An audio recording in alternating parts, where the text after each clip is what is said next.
Today we're going to talk about the problem of global debt and why the US may lead us into recession.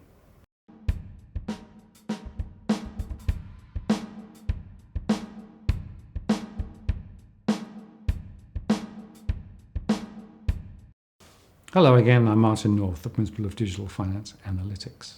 Moody's said that the US bond market has increased their concerns about the US economy in the next couple of years, as they see the odds rising that the yield curve will invert by the end of the year. This would increase the odds of a recession in the subsequent 12 months. They show the link between the difference between the 10-year Treasury yield and the 3-month yield has been a nearly perfect predictor of potential recessions. On average, a recession occurs 15 months after the yield curve inverts. They say that assuming their forecast for the next downturn is correct, the yield curve should invert late this year or early next.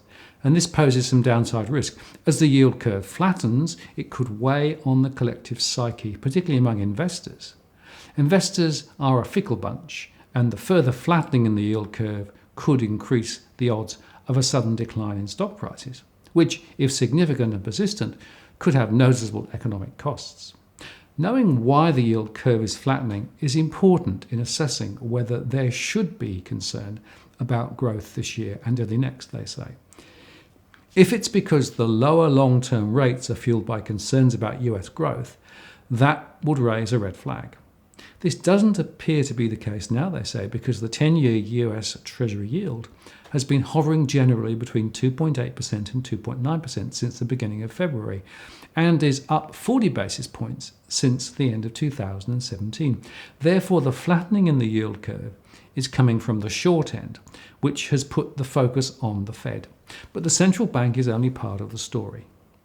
The flattening in the yield curve is less troubling for the economy in the very short run if it's occurring because the economy is doing well and the Fed is raising short-term rates, while the long-term rates continue to be depressed by the size of the Fed's and other global central banks' balance sheets. It doesn't appear that the dynamics for long-term rates will change significantly, so the next rate hike by the Fed, likely in June, will flatten the yield curve further.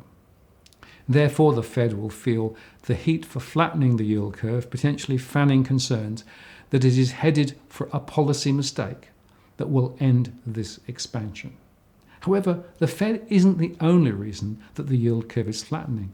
The Treasury Department has ramped up its issuance in anticipation of a higher deficit from last year's tax overhauls and a 2-year budget deal that will increase federal spending over the next 2 years. Over the past few months, Treasury net issuance of bills has spiked. Net issuance of bills in March was $211 billion, following a net $111 billion in February. The increase in supply has driven short-term interest rates higher. In fact, prior to the Fed rate hike in March, the spread between the 3-month Treasury bill and the Fed fund rate was the widest over the past 15 years. But that takes us directly to a recent IMF report, the April 2018 Fiscal Monitor. They say that global debt hit a new record high of $164 trillion in 2016, the equivalent of 225% of GDP. Both private and public debt have surged over the past decade on a global basis. High debt makes governments' financing vulnerable to sudden changes in market sentiment. It also limits the government's ability to provide support to the economy in the event of a downturn or a financial crisis. Of the $164 trillion, 63% is non-financial private sector debt and 37% is public sector debt. Advanced economies are responsible for most of the global debt. Nevertheless, in the last 10 years, they say, emerging market economies have been responsible for most of the increase. China alone contributed 43% to the increase in global debt since 2007. And in contrast, the contribution from low-income developing countries is barely noticeable. Public debt plays an important role in raising global debt. Debt to GDP ratios in advanced economies are at levels not seen since World War II, and public debt ratios have been increasing persistently over the past 50 years.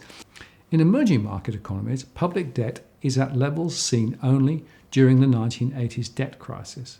For low-income developing countries, average public GDP to debt ratios are well below historic peaks, But it is important to recall that debt reductions from earlier peaks involve debt forgiveness. Moreover, low-income developing countries' debt climbed 13% in the last 5 years.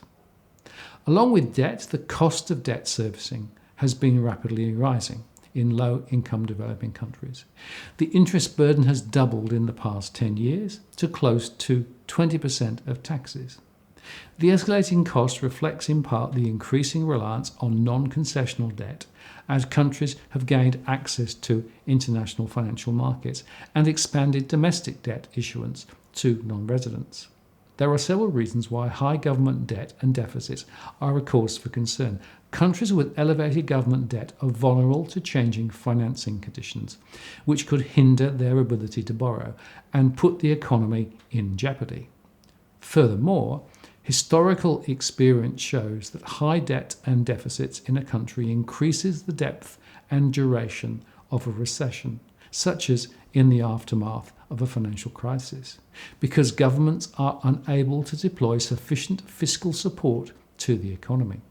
As growth gains momentum in most countries, fiscal stimulus to support demand is no longer appropriate.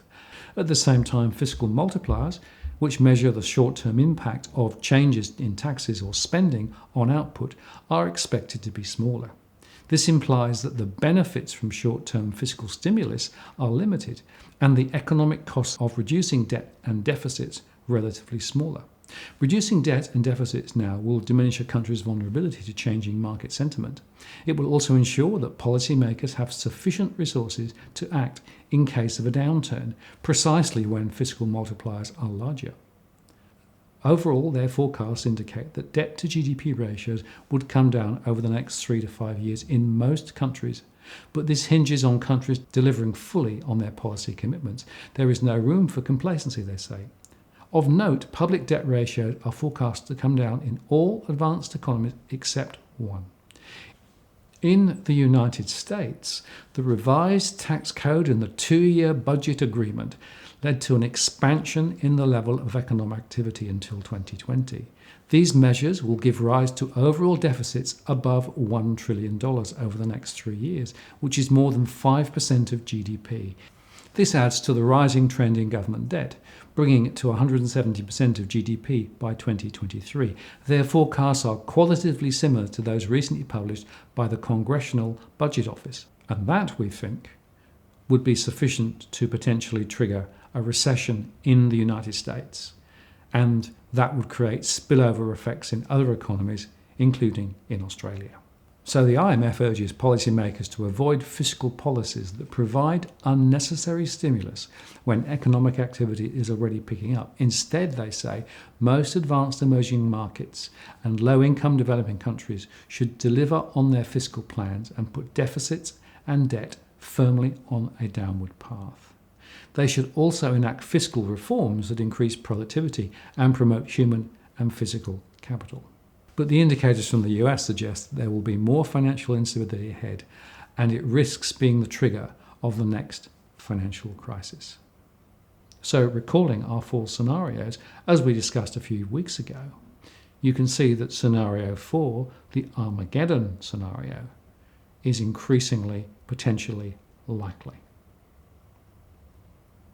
If you found this useful, please do like the post and leave a comment. I read them all.